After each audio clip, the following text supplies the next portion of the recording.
বৌদ্ধযুগের সেই আধ্যাত্মিক আবহ শেষ না হতেই নওগাঁ আমাদের পরিচয় করিয়ে দেয় মধ্যযুগের অপূর্ব ইসলামী স্থাপত্যের সঙ্গে। মান্দা উপজেলার কুসুম্বা গ্রামের এই শান্ত পরিবেশে পাথরের গায়ে খোদাই করা শিল্পকর্মে সজ্জিত হয়ে দাঁড়িয়ে আছে ঐতিহাসিক কুসুম্বা মসজিদ। কালো পাথরে নির্মিত হওয়ার কারণে একে ভালোবেসে স্থানীয়রা ডাকেন কালারত্ন নামে।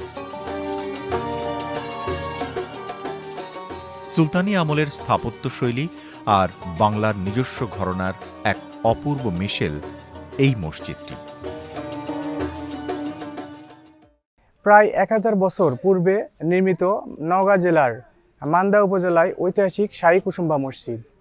এই মসজিদটি দেখার জন্য দেশ এবং দেশের বাইরে থেকে অনেক পর্যটন এখানে এসে এটা দেখে। এই মসজিদটি কাগজের 5 টাকার নোটে রয়েছে। এই মসজিদটি আমাদের গর্ব এবং অহংকার।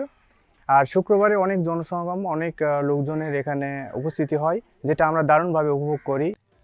500 বছরের বেশি সময় ধরে প্রলয়ঙ্কারী ভূমিকম্প আর প্রাকৃতিক দুর্যোগ সহ্য করে সগৌরবে টিকে থাকা এই মসজিদটি আমাদের স্থাপত্যশৈলীর অজেয় শক্তির প্রতীক।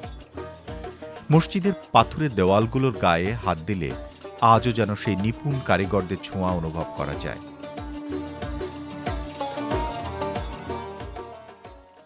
এটা বাবর আলী শাহ, হোসেন শাহ, সুলতান শাহ এরা তৈরি করেছে। এই মসজিদটার বয়স হলো 1558 থেকে শাহজাহাঁ এই যে বাংলা বন্ধ করেছে 1558। বাবর আলী শাহ, হোসেন শাহ, সুলতান শাহরা করেছে।